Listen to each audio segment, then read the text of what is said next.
Qualcuno di voi alle mie spalle avrà già riconosciuto il luogo dove mi trovo. Sono le famose Sfingi che si trovano sui Monti Lessini, protagonisti di Viaggiando qualche settimana fa. Sì, perché anche di Verona, anche questa puntata, vogliamo scoprire i luoghi più belli. È una provincia che offre talmente tanto che uno speciale non bastava, abbiamo voluto farne due: Verona città, il lago, la collina, i Monti Lessini, la Valpolicella. Veramente un'offerta turistica a 360 gradi. Tutto questo è molto alto tra pochi istanti, subito dopo la sigla.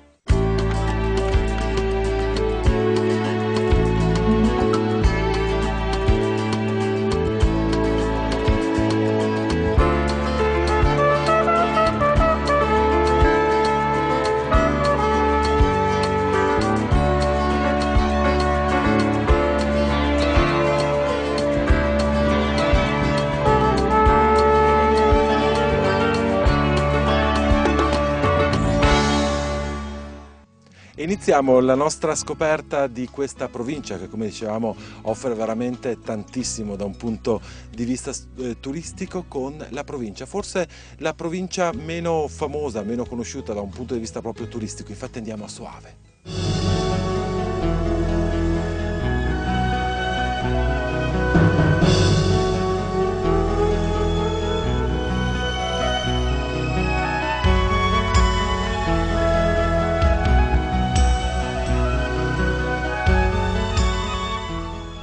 Iniziamo la nostra puntata, la scoperta di Soave. Sono qui con Valentina Menini, che rappresenta lo Yacht Est veronese. Valentina, la domanda di rito quando mi affaccio in una nuova località: perché un nostro telespettatore deve scegliere Soave semplicemente per una gita fuori porta? I nostri turisti, nonché i vostri telespettatori, che soprattutto ci stanno seguendo in questo momento, dico che i motivi sarebbero numerosissimi, innumerevoli, elencarli tutti sarebbero troppo. Uno dei motivi fondamentali però è venire a Soave soprattutto per assaggiare il buon vino Soave DOC di OCG. Suggerisco di assaggiare il Recioto, deliziosissimo, e soprattutto devono raggiungere Soave per venire a visitare il baluardo di Soave insieme al vino, il castello, e per vedere le mura che cingono il borgo medievale. When I'm done, I feel like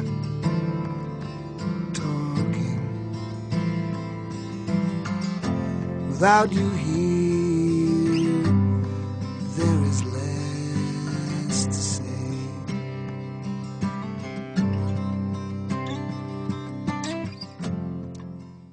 E con Valentina siamo all'interno del castello di Soave. In questo momento mi trovo nel secondo cortile. Perché innanzitutto ci sono più cortili? Tra l'altro mi dicevi anche costruiti in epoche differenti. Sì, certamente. Intanto c'è un dislivello di 15 metri tripartito, si parlava appunto sono 3 i cortili, il terzo cortile che è stato costruito per volere della Repubblica di Venezia, un secondo cortile che è stato costruito durante l'Alto Medioevo, quando Soave era sotto l'egemonia di Cansignore della Scala, e poi c'è un primo cortile, il più suggestivo, il più antico dei 3, che è antico quanto il castello. Valentina, avevi proprio ragione, c'è un'atmosfera in questo primo cortile veramente incredibile. Alle nostre spalle la casa del Signore. Sì, diciamo che il terzo cortile è antico quanto il castello, lo dimostra appunto il pozzo che sta di fronte a noi, e sì, è una cornice assai suggestiva. Dicevo, alle nostre spalle abbiamo appunto quella che era la casa del Signore. Sì, diciamo che la casa del Signore, oltre ad ospitare i grandi condottieri della signoria scaligera, ospitò anche l'imperatore Massimiliano della Lega dei Cambrai. Tra l'altro qui vediamo proprio il simbolo degli Scaligeri. Ebbene, ritorniamo allora a parlare della signoria scaligera, perché il simbolo degli Scaligeri era proprio il cane ripetuto, 2 cani rampanti con nel loro mezzo una scala con 4 pioli. Questo era proprio il simbolo degli Scaligeri.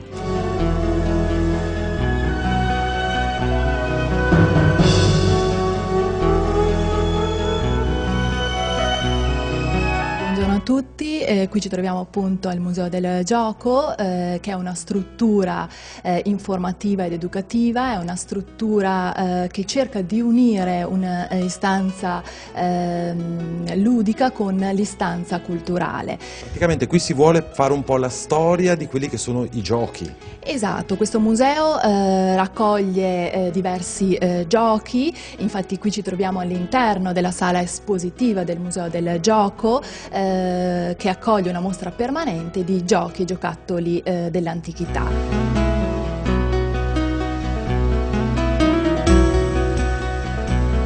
Dopo qui naturalmente vediamo l'evoluzione, vediamo dei giochi scatola, giochi classici come la tombola e La doppia molto famoso. il classico Monopoli, che naturalmente non può mancare in un museo dedicato al gioco. Continuando in questa nostra scoperta di questa piccola chicca che secondo me è molto molto interessante, che ricordo si trova a 2 passi dal centro di Soave, vediamo anche una categoria, una serie di bacheche dedicate al gioco fatto per quanto che rappresentano un po' il teatro. Certo, il gioco al teatro, il teatro sappiamo è molto importante, possiamo vedere il burattini, vedremo appunto diverse tipologie di teatrini.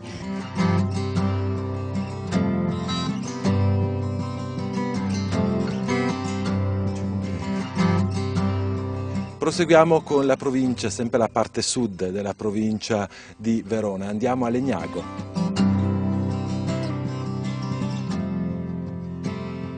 Faced dances. In questo momento mi trovo al Centro Ambientale Archeologico Pianura di Legnago, un museo civico, è un museo molto interessante. Qui a fianco a me il responsabile di questo museo, penso che sia il responsabile più giovane che abbia mai incontrato in 9 anni di programmazione di programmi di collaborazione con Telechiara, Federico Bonfanti, scusami. Innanzitutto è un museo, abbiamo detto, però ospitato in un palazzo che ha un'importanza storica per quanto riguarda questa città. Certamente, purtroppo le antiche mura della città di Legnago sono andate demolite a fine Ottocento, per cui questo museo rappresenta l'unica architettura di tipo militare conservatasi perfettamente fino ai giorni nostri e restituita nella sua integrale bellezza grazie a lavori finanziati dalla Comunità Europea alla fine degli anni 90 del secolo scorso. Questo era stato costruito come ospedale militare. Certamente, ecco, il primo impianto fu addirittura realizzato a inizi 1800 dai francesi durante il periodo di occupazione per realizzare una caserma di cavalleria. Dopodiché, sulle fondamenta di questa precostruzione, in sostanza gli austriaci continuarono e completarono l'opera per adibirla però alla funzione di ospedale militare, chiamato poi ospedale alla prova perché i muri sono di un notevole spessore e quindi risultavano a prova di palla di cannone. Davide, nel 2000 inizia la grande avventura di questo museo. Certo, è stato inaugurato a fine del 2000 dall'onorevole Giovanna Melandri, dopodiché a partire dal 2001 è stato visitabile, aperto al pubblico come lo è tuttora e lavora molto sull'attività didattica rivolta alle scolaresche di qualsiasi ordine e grado d'età. Abbiamo detto che è un museo archeologico, cosa possono trovare i visitatori che vengono qui in visita? Ecco, sicuramente tra gli elementi di spicco dei materiali conservati qui al Museo Civico ci sono sicuramente queste spade in bronzo, quindi un metallo formato da una lega di rame e stagno, che rappresentano le prime spade che si conoscano prodotte dall'uomo qui nella pianura veronese e risalgono all'età del bronzo media recente, quindi tra 1700 e 1400 a.C. circa. Vediamo che sono molto appuntite.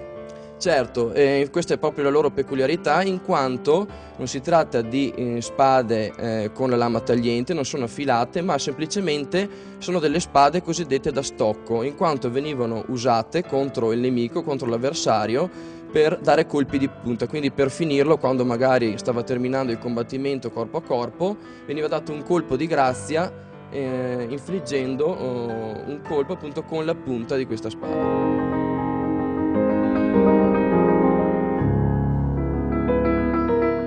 Vicino a Legnago, proprio pochissimi minuti, c'è il castello di Bevilacqua.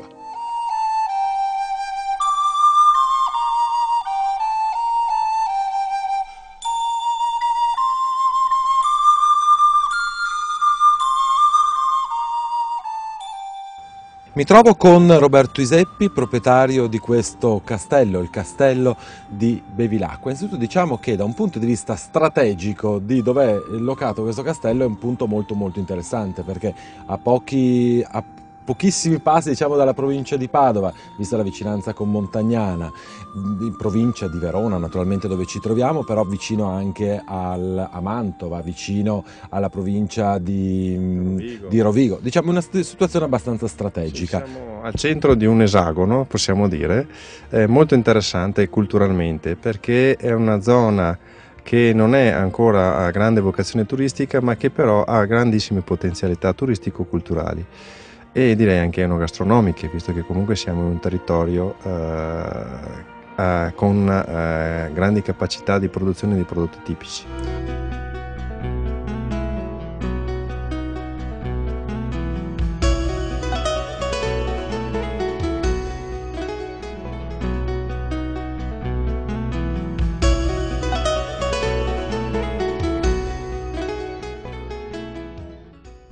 Una vera chicca di questo castello: si sale al primo piano e si trova questo giardino pensile che è veramente meraviglioso.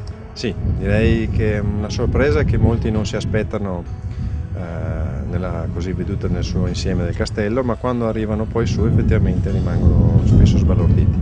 Questo giardino è un giardino pensile, secondo in Europa per estensione per castelli, ed è una vera e propria invenzione del Michele San Micheli, che su un riempimento di quella che era la vecchia piazza d'armi ha creato un giardino all'italiana, che poi, come vediamo con le piante, è diventata all'inglese, perché negli interventi postumi del 1800 hanno piantato delle piccole siepi, piccole piantine, che poi nel tempo sono diventate delle vere e proprie piante secolari. Questa particolarità rende nel suo insieme, con l'intervento, dicevo prima, del 1899 fino al 1899, vediamo, dà al castello un'immagine molto romantica. Vediamo questo castello rosa con questa connotazione ideale per un matrimonio, per una cerimonia, attraverso la dimostrazione e piccoli racconti che ci sono in queste camere legate appunto agli avi del castello. Un'altra cosa che mi ha molto incuriosito, delle cene, degli eventi e delle cene a tema che fate durante tutto l'anno. Sì, noi proprio per solleticare il pubblico, per fare in modo che il castello sia sempre più fruibile, oltre che culturalmente, attraverso per esempio il progetto Castellani per un giorno con le scuole, andiamo anche a intervenire e aiutare il pubblico a poter partecipare a manifestazioni e a cene a tema particolari, come le cene con delitto, per esempio, le cene con i fantasmi, le cene a tema enogastronomico, piuttosto che le cene medievali, oppure il grande capodanno medievale o la festa medievale di primavera di marzo.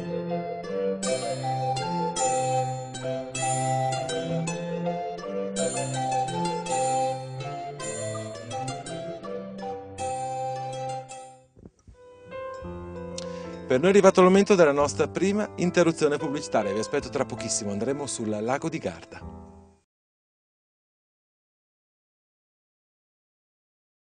Seconda parte di Viaggiando, sempre puntata specialissima dedicata a Verona e la sua provincia. Come dicevamo, lo abbiamo detto tante volte, un'offerta turistica veramente a 360 gradi, la montagna, la collina, la pianura e anche naturalmente il lago di Garda. Iniziamo la nostra visita al Castello Scaligero di Torri del Benaco. Naturalmente siamo sul lago di Garda. Qui a fianco a me abbiamo il presidente di questo museo, il signor Giorgio Vedovelli. Vogliamo fare un attimo una presentazione, appunto, cos'è questo museo, tra l'altro in questa ambientazione molto bella. Beh, il museo venne istituito nel 1980, inserendolo praticamente negli spazi del Castello Scaligero. Castello Scaligero qua di Torri, che è una parte di quello che era in origine, ad essere sinceri, e risale al 1300 e venne costruito sui resti di un forte alto medievale precedente. Ecco, il museo è un museo etnografico, praticamente parla del lavoro, del lavoro un tempo sulle sponde dell'Alto Lago veronese.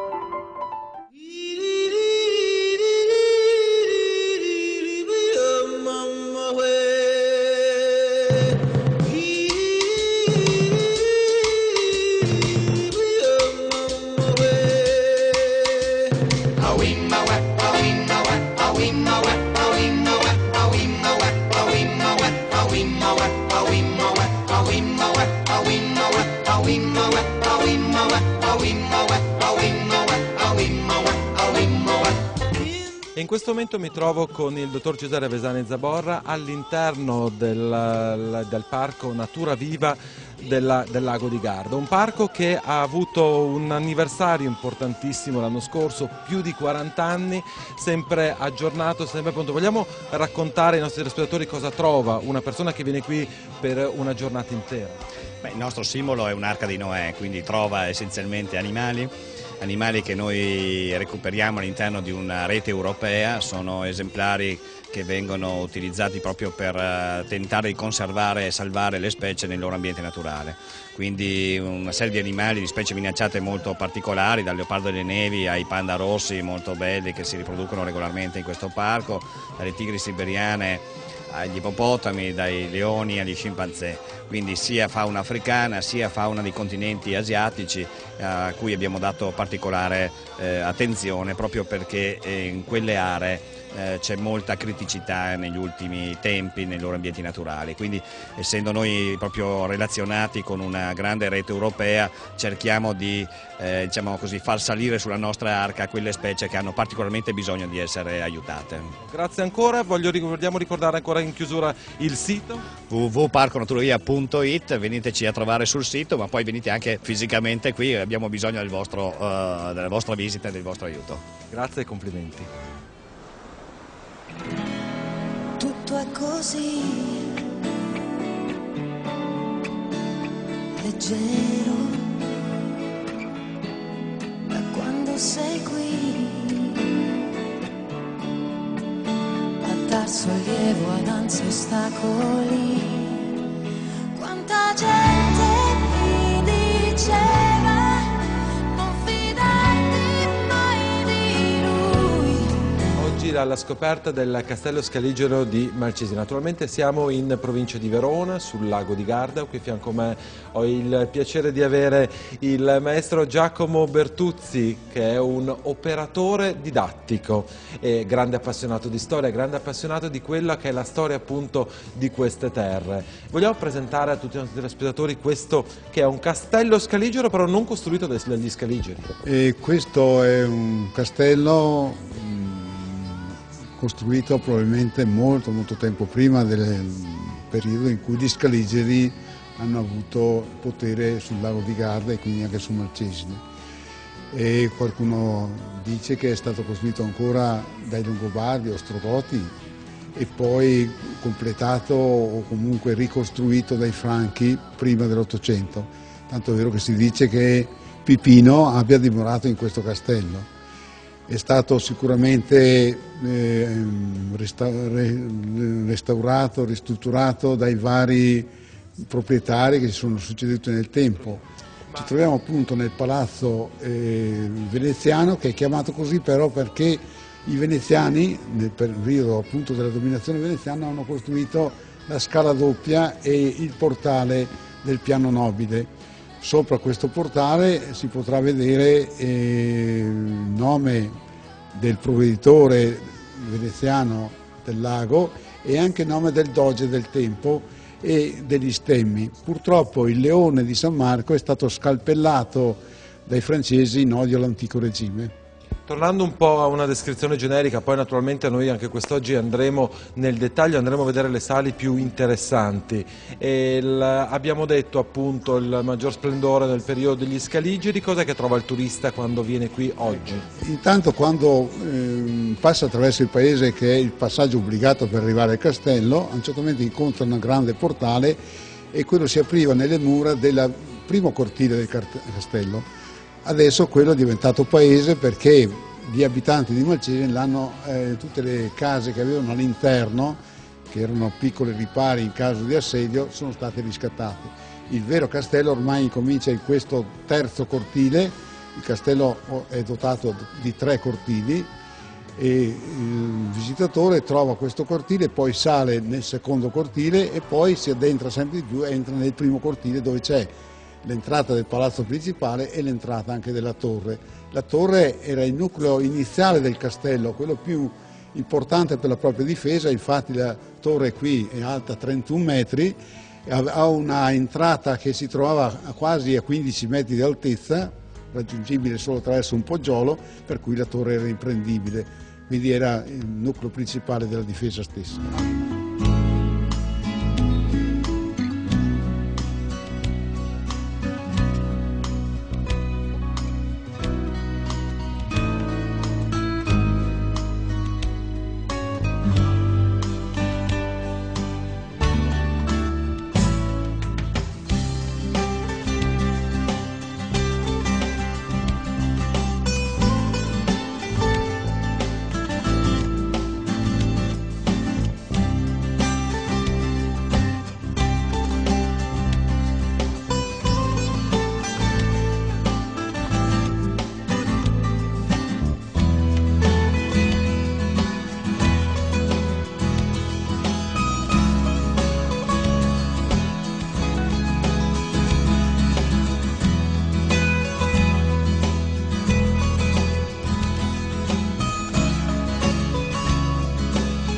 Magari che ci ha visto la prima parte potrà pensare, ma non erano a visitare il castello scaligero di Malcesine? Sì, perché all'interno di questo castello c'è un museo di scienze naturali e pensate, è come se fossimo andati in mezzo al lago di Garda e ci fossimo tuffati, proprio immersi nelle profondità. Pensate, questo è il lago più grande d'Italia, una superficie di 370 km quadrati e in certi punti si arriva a una profondità di 356 metri.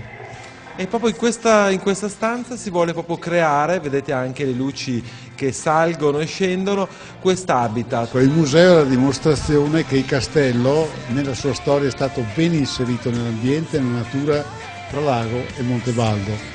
È un museo multimediale moderno perché vuole dare al visitatore le sensazioni tattili, visive, ma anche gli odori, tutto quello che uno vive concretamente quando si trova immerso nella natura. Ha diverse sale, non è un museo molto grande e mostra proprio sia gli aspetti legati al lago di Garda sia quelli legati al Montebaldo.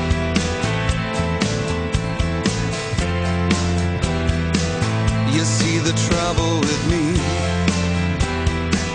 I've got a head full of fuck. Profumo di agrumi e pascoli di montagna. Questo è uno dei limiti della televisione. Voi non potete immaginare che profumi si sentono in questa stanza dove si vuole raccontare ai visitatori quello che sono le piante e i fiori principali che si trovano qui in questa parte del lago di Garda. È la sala dei profumi e dei colori. Sono infatti rappresentati i fiori che hanno colori meravigliosi, più evidenti, si trovano proprio al limite dei boschi o in mezzo ai prati, nei pascoli addirittura. Chaos in my heart, my heart. Then comes the evening that makes life worth living. Shoving the shoes out in the light she walks in, I can hear her.